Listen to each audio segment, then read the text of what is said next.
محافظت کردند. یادآور می‌شویم که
جمندیم و بختیم و سری عزیزی تو بلند بود، سعادتی تو دولتی تو بگزند بود. اتحاد شوروی ایدی غلبه بزرگ را بر فاشیسم هیتلری که نیست و نابود کردن ایده پیش قدم و حکمرانی جهان شدن را مقصد خود قرار داده بود جشن میگیرد.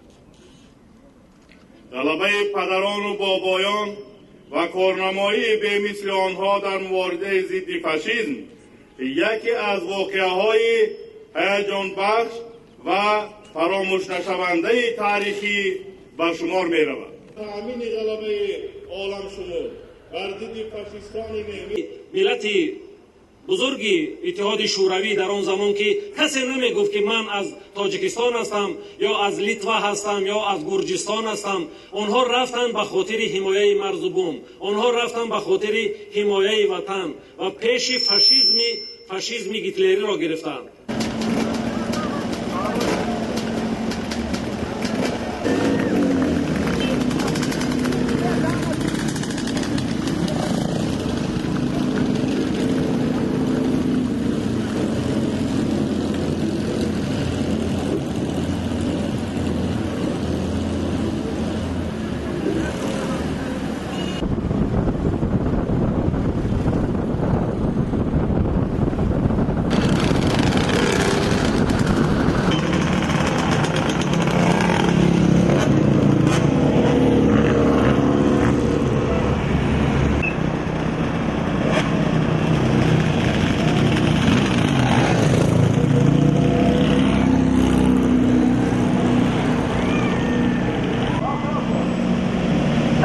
دست راست کپارا در وام میشه.